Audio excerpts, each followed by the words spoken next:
we are going to switch up the game plan for today because if you guys want to see real quick, here in France, this is what winter looks like apparently. A lot of rain. So we're going to switch up gears. We're going to do a project inside of here. And right in this area, I want to have a couple of drill holders and a place to put my speaker as well. So we are going to build that today. Let's get started.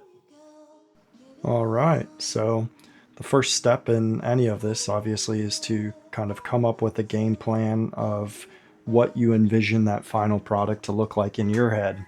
Because I think for everyone's shop, it's going to be a little bit different. So I thought about it for the last probably day or two about what I wanted to do different on this box compared to just having a standard straight square cut. And I came up with an idea of giving it a chamfered edge on the front that kind of sticks out as well, just to give it a little bit more profile and look a little cooler at the end of the day. So the first step is obviously going to be to measure your opening. That way you can take whatever lumber you're using. In my case, it's these pine boards, and you can go ahead and cut those down to size. And I think it really just makes it a lot easier on you if you go ahead and do all of your cutting at the same time, just like you would do kind of all of your pre-drilling and all of your sanding and stuff like that at the same time, instead of having to go back and forth. So here I am pre-drilling where I want my dividers to go into. So that's what's going to actually house the drills at the end of the day and kind of split them apart from each other, and also give me a mounting point for what's actually going to hold up the drills in the end. So once I got it all cut down to size and got the pieces routed and everything pre-drilled, then I could go ahead and just do a light sand over everything, just to make sure that everything doesn't have any sharp corners and things like that once we go to install these pieces. So it's always a smart idea to just sand all of these small little nooks and crannies before you put everything together and are forced into hand sanding. This Viver sander is honestly one of my favorite sanders that I've bought so far. It's super cool and very nice feeling in the hands, and it doesn't have much vibration as well either. I bought the DeWalt one that I had before, the cordless one, and it's been sitting in the box since I got my hands on this Viver one. So I do like their tools so far. I have their roll-out air compressor hose and the extension cord as well, and they've just all been treating me super well so far. So hopefully they hold up to the test of time, because that's all that really matters at the end. But we'll see. So far, I would definitely recommend that sander that I got from them. So here I started to go ahead and screw in those dividers, which is going to end up giving me that middle space for the speaker. And then on the sides, I'll have slots for my drills to fit in as well. So I think it's going to be a super cool look at the end of the day. Now, I'm not worried about sanding that top portion as much, because I'm going to end up mounting it underneath the cabinet, and that's just going to disappear. So I'm not worried about getting rid of any of those pencil lines or really getting it sanded down too smoothly. I did hit it just with a little bit, just so that it feels good on the hands. But other than that, you don't have to worry about getting it picture perfect, since it's going to be hidden at the end of the day. Once I got those dividers screwed in, I was able to just check the measurements and see that it's where I wanted everything to be. And then I decided to put this little piece on the bottom just to keep everything more aligned with each other, because if you've ever worked with pine boards, you'll know that pine loves to twist and bend and warp in all kinds of different ways. So instead of just having the holders coming through, I just decided to put a back piece onto it.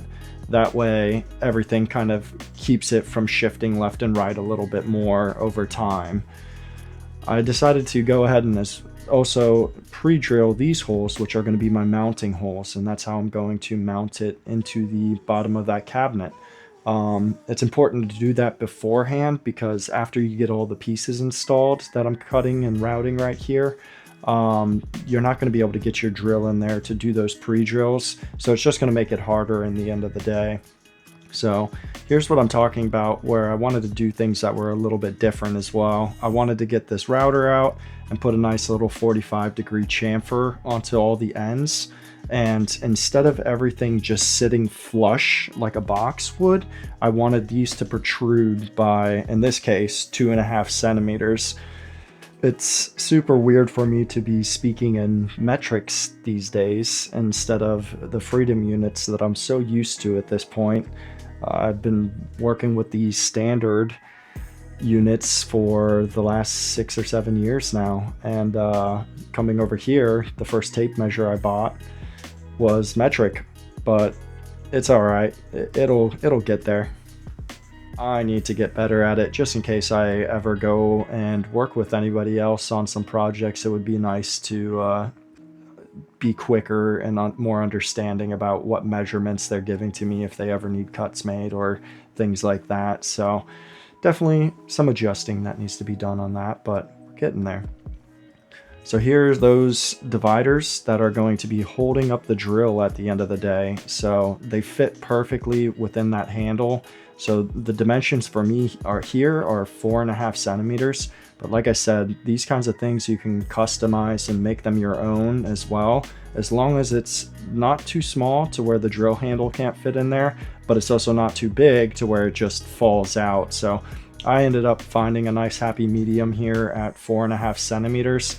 And I also made this box a little bit deeper than the last time I made one, because this time it's going to allow me to not only put my speaker in that middle section, but it's also going to allow me to store my drills with the battery on it. On the old one inside the trailer, you had to take the battery off in order to store the drill because I was more crunched on space. But here, since I have that extra space, I made it large enough to hold everything. That way it is just super, super quick to pull out a drill and use it when you need it. So once I got this oil going, which is always the best part of any project, and I think it's the best part not only because you get that instant gratification, but also because you just know that you're getting towards the end of the project and that you're going to be able to hang this thing up soon and see what the final work looks like. So this time I used a butcher block oil. I ran out of the mineral oil, and this butcher block oil, if you ask me, it should have been the exact same kind of thing where it's just a light oil coat, but it does seem to make the wood look a little darker. You'll see at the end here what I'm talking about, where the cabinet doors were stained with the mineral oil, and this one has the butcher block oil on it, and you can kind of see a difference in the tones. So I'm not sure if I'll go back over the counter or cabinet doors with this butcher block oil as well. Maybe that'll help, or if I just leave it, because it really doesn't matter at the end of the day. So once everything's oiled up though, then you can go ahead and look at it a little bit longer and decide that it's finally time to hang this guy up. So I did already pre-drill those holes, the mounting holes on the underside, which is going to be super nice because then all I have to do at that point is put the screws in their place. And I'm doing this before I lift it into place. That way, once I have it held up just with my hands, it's going to be a lot easier to just grab the drill from the side and screw those in. So it fit like a glove and it looks awesome. So here I'm just putting in those last 8 screws, and once those 8 screws are mounted, this thing is done.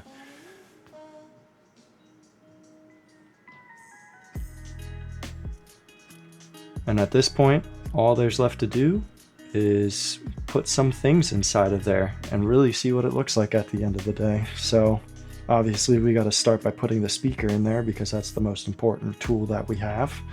And after that, we can worry about the drills and the other tools that we want to put in there. So I think it just turned out wonderful for the shop. So if you guys need any plans on how to make these, they're super easy, and I definitely am willing to help you guys. But hopefully you were able to see how it's done just by watching this video, and you can follow the same process at your house. Hope you enjoyed.